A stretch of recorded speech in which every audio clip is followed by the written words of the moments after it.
Cobalah belajar, ajari telinga kita untuk ikhlas. Ajari telinga kita untuk ikhlas. Apa maksud telinga kita untuk ikhlas? Maksudnya telinga kita ini belajar mendengar sesuatu itu karena Allah, bukan karena kita, bukan karena orang lain. Kalau karena kita hanya mau mendengar sesuatu yang menyenangkan hati kita. Kalau karena orang lain, kita mendengar orang-orang yang menurut kita respect. Menurut kita orangnya keren. Kalau misalnya orangnya kita sebel, kita nggak mau dengar. Tapi dengarlah karena Allah. Kalau karena Allah, asalkan itu kebaikan dan kebenaran, kita terima dari siapapun, dari musuh sekalipun. Apa kata Nabi? Terimalah kebaikan walaupun keluarnya dari mulut seorang budak Habasyah. Artinya, bukan karena siapa yang ngomong, bukan seperti apa ucapannya, tetapi intinya adalah kebaikan, dengarkan saja. Dan itu bukan mengkritik kita, itu justru sesuatu yang baik buat kita. Nahnu ahaqqu bihadza.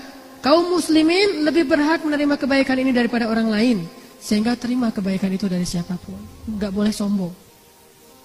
Jangan sampai kita mengingkari kebenaran dan kebaikan hanya gara-gara kebenaran dan kebaikan itu keluar dari orang yang menurut kita lebih rendah daripada kita. Jangan sampai kita menolak suatu kebaikan hanya gara-gara kebaikan itu ditampakkan oleh orang yang menurut kita enggak baik. Menurut kita enggak baik, padahal belum tentu menurut Allah kayak gitu.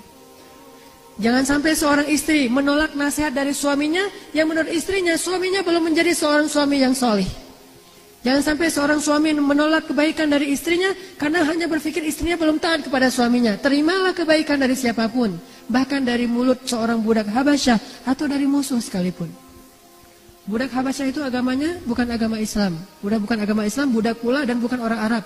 Jadi secara status sosial di masyarakat Arab itu jauh beda dengan orang Arab, Quraisy, Ahlul Bait. Tetapi tetap diterima yang namanya kebaikan dari siapapun juga. Kita belajar dari semua orang, kita menerima kritik dari semua orang. Gak ada cerita saya seorang guru maka saya gak boleh dikritik oleh muridnya. Bahkan seorang nabi pun dikritik oleh para sahabat dan beliau gak marah. Siapa sahabat yang pernah mengkritik nabi? Habis-habisan kritiknya. Umar masuk Islamnya belakangan lagi tuh. Kalau Abu Bakar masih mending, kalau Khadijah masih mending. Ini Umar yang masuk Islamnya tuh setelah Nabi berdoa lama baru masuk Islam. Yang di masa jahiliyahnya pernah minum khamr, dosanya macam-macam. Kritik Nabi, ya Rasulullah, keras suaranya di depan Nabi. Sampai Allah sendiri yang menurunkan ayat, ya ayyuhalladzina amanu la tarfa'u aswatakum fawqa sawtin nabi. Janganlah kalian mengangkat suara kalian di hadapan Rasul melebihi suara Rasul.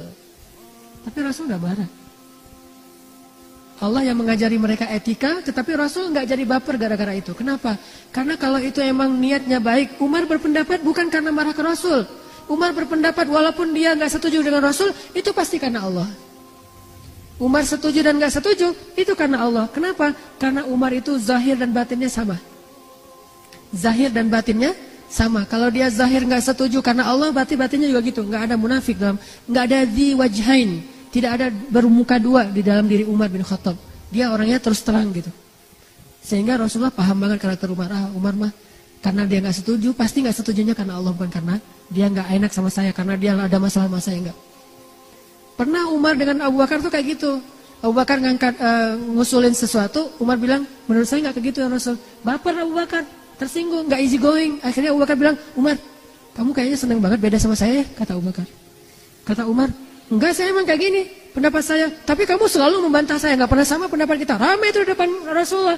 Akhirnya turun lagi ayat, ya ayyuhalladzina amanu la tarfa'u aswatakum. Jangan lagi kalian bersuara keras di depan Nabi. Bertaubat lagi. Pernah ngalamin kayak gitu juga sahabat. Insaniyatus sahabah, sisi-sisi manusiawinya para sahabat. Tapi ketika mereka udah paham, Umar pernah dikritik lebih keras dari ini, tapi nggak sampai membawa perasaan. Ketika Umar jadi Amirul Mukminin, khalifah, presiden, bayangin yang mengkritiknya seorang mantan budak, Bilal bin Rabah. Ngebantah terus. Umar ngeluarin satu undang-undang, dibantah sama Bilal. Umar ngeluarin keputusan presiden, dibantah sama Bilal. Pokoknya Bilal ini ngebantah Umar aja terus. Sampai Umar bilang ini apa? Kata Umar, ya Allah, aku berlindung kepadamu dari Bilal. Sampai ngomong gitu, coba. Saking kerasnya bantahan Bilal kepada Umar. Sampai Umar bilang, ya Allah, aku berlindung kepadamu dari Bilal. Tapi Umar nggak marah sama Bilal. Cuma udah nggak tahan lagi gitu. Saking terus menerus gitu.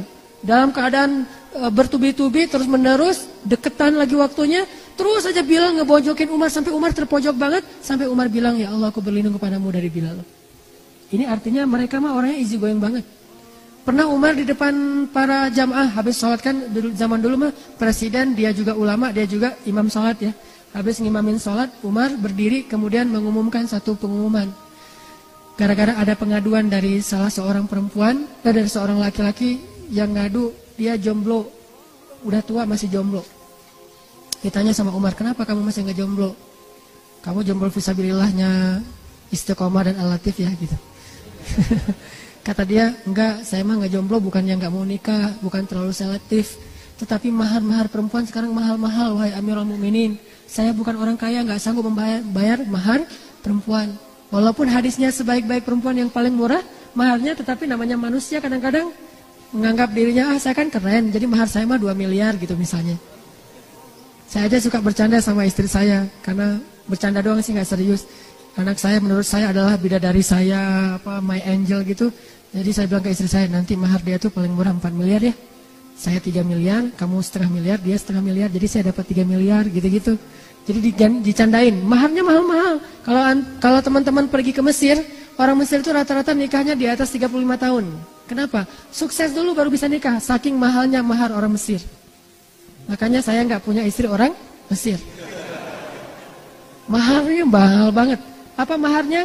Harus punya 1 bungalow, mobil, kemudian emasnya itu sampai ditaruh dari ujung pergelangan tangan tuh sampai di siku tangan. Penuh berapa kilogram? Setengah kilo. Ngadulah nih seorang sahabat ke Umar, ya Amirul Mukminin, sekarang maharnya terlalu mahal dan segala macam. Saya tidak bisa menikah. Akhirnya Umar menjadi marah karena dia presiden, dia tinggal ngubah hukum aja. Ketika dia selesai sholat, dia katakan, wahai kaum muslimin, mulai sekarang saya akan buat peraturan bahwa mahar tidak boleh melebihi sekian dinar. Siapa yang selama ini maharnya sudah melebihi sekian aturan yang saya buat, maka kembalikanlah kepada laki-laki yang membayar mahar. Sebutlah misalnya 1 dinar. Siapa yang selama ini dapat mahar lebih dari 1 dinar, maka dia kembalikan sisanya kepada suaminya atau laki-lakinya. Seorang sahabiat mengangkat tangan, perempuan, dari belakang, dan itu kelihatan. Artinya masjidnya masih belum ada pembatas. Baru ada pembatas masjid di zaman masjid dalam Islam itu akhir-akhir ini. Dulu di zaman Rasul, di zaman sahabat, nggak ada pembatas laki-laki dan perempuan, hanya perempuan agak belakangan biar beda dengan laki-laki. Lalu dia mengangkat tangan. Umar mengatakan, ada apa? Dia mengatakan, ya Amirul Mukminin, bagaimana engkau akan mengatakan sesuatu yang bertolak belakang dengan Al-Quran? Gimana maksud kamu? Allah berfirman dalam Al-Quran, setelah kamu memberikan mahar kepada istri-istrimu, janganlah kamu mengambil lagi mahar itu dengan jalan apapun. Inginkah kamu mengambil api neraka ke dalam perutmu? Akhirnya dimarahin sama perempuan itu. Apa kata Umar? Banyak orang yang lebih fakih daripada Umar bin Khattab. Coba, nggak baper kan? Easy going kan? Banyak orang yang lebih ngerti agama daripada saya. Ya udah, saya tarik lagi, nggak jadi peraturannya. Coba, presiden coba. Bisa kayak gitu. Namanya kebenaran, terima aja. Kalau emang kita salah, kenapa kita mau gaya-gayaan? Ngakuin aja kesalahan kita. Udah, akhirnya tarik lagi peraturannya, nggak jadi. Sesungguhnya siapa yang memurahkan mahar, maka itu baik. Yang sudah mahal ya udahlah gitu. Jadi kayak gitu peraturannya. Jadi nggak tegas gitu peraturannya. Awalnya tegas banget, tiba-tiba jadi toleran. Siapa yang memurahkan maharnya, maka dia itu kebaikan. Siapa yang mahal, itu mah terserah. Sampai kayak gitu. Terjadi lagi di zaman Abdullah bin Mas'ud. Mungkin sebagian ibu-ibu udah pernah dengar ceritanya. Ada seorang sahabat, saya lupa namanya. Dan kalaupun saya ingat mungkin gak perlu disebutkan juga namanya, karena ini salah satu adegan yang lucu. Ada seorang sahabat jadi kayak gubernur gitu di sebuah wilayah Islam. Namanya dulu mungkin masih sedikit ulama, jadi dia gubernur, dia ulama juga. Masyarakat minta fatwa kepada gubernur. Datang kepada gubernur, Pak, saya mau minta fatwa. Seorang laki-laki dengan istrinya. Fatwa apa? Gini Pak, saya itu minum susu istri saya, kata dia. Terus gimana nih status saya sebagai suami? Apakah jadi terputus sehingga saya jadi anak susu dari istri saya? Coba gitu pertanyaannya. Ini pertanyaan fikih ya, ini bukan vulgar. Emang kayak gitu ceritanya. Saya minum susu istri saya, sehingga apakah dengan demikian saya sudah menjadi anak susuan? Kalau jadi anak susuan kan berarti saya udah nggak jadi suami dia lagi, jadi anak susuan. Beda statusnya gitu. Sahabat ini bingung. Akhirnya dia, oh iya, kalau gitu kamu udah jadi anak susuan dia, berarti kalian sudah cerai nih, udah nggak bisa lagi. Kalian jadi ibu dan anak. Oh gitu ya? Ya gitu. Kayak seorang ustadz ditanya nggak tahu dalilnya, asal jawab aja gitu. Udah ya gitu. Akhirnya karena udah dibilang kayak gitu, dia pulang dengan sedih suami istri. Ya kita mah jadi anak sama ibu ya gitu. Masih mending saya kan adik kakak, ini mah anak ibu. Statusnya lebih pahit lagi tuh, itu sakit banget tuh statusnya. Sakitnya tuh di mana-mana gitu. Melihat istrinya, dulu manggilnya Yayang, Bebeb apalah istilahnya ya. Sekarang manggilnya Bu, Yana gitu. Enak banget tuh, gara-gara salah fatwa.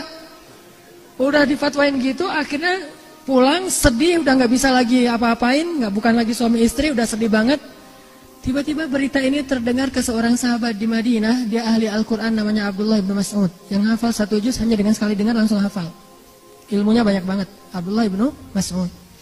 Abdullah bin Mas'ud mendengar ini langsung mengatakan, Innalillahi wa inna ilaihi raji'un. Ini musibah. Langsung dia pergi ke negeri itu, dia memperbaiki keadaan di sana. Dia langsung datang ke gubernurnya. Apa yang sudah kamu fatwakan? Kata dia, emang masalahnya apa? Ada yang bertanya, katanya ibu susu dan segala macam. Ya emang kayak gitu. Nah mana dalil kamu? Nggak tahu, menurut saya sih kayak gitu. Coba. Dimarahin sama Abdullah bin Mas'ud. Di depan pejabat-pejabatnya, di depan pegawainya, di depan orang banyak dimarahin terus, kata Abdullah bin Mas'ud. Sekarang kamu umumkan lagi yang sebaliknya. Kenapa? Karena Rasulullah bersabda, sesungguhnya batasan menyusui yang menjadikan dia anak susunya itu hanya 2 tahun. Di atas usia 2 tahun, itu tidak jadi darah dan daging. Udah minum aja sesukanya. Nggak masalah gitu. Hanya di bawah 2 tahun yang berstatus jadi anak susuan. Di atas 2 tahun nggak jadi anak susuan. Oh gitu, saya nggak pernah dengar hadisnya. Makanya jangan berfatwa sembarangan. Wah, repot kan? Diundang lagi semua masyarakatnya yang udah tahu fatwa itu, termasuk orang tadi. Wahai kaum muslimin, saya salah. Nih jiwa besar nih seorang pemimpin. Easy going, nggak baper. Wahai kaum muslimin, saya salah, maafkan saya. Sesungguhnya manusia bisa bersalah. Jadi ada reason gitu, cari justifikasi. Manusia juga bisa bersalah. Dan mulai sekarang jangan pernah lagi kalian menanyakan fatwa kepada saya. Tanyalah kepada orang ini, Abdullah bin Mas'ud. Tidak halal saya mengeluarkan fatwa selama orang ini masih hidup. Akhirnya orang yang tadi pegangan tangan lagi, ya kita jadi suami istri lagi.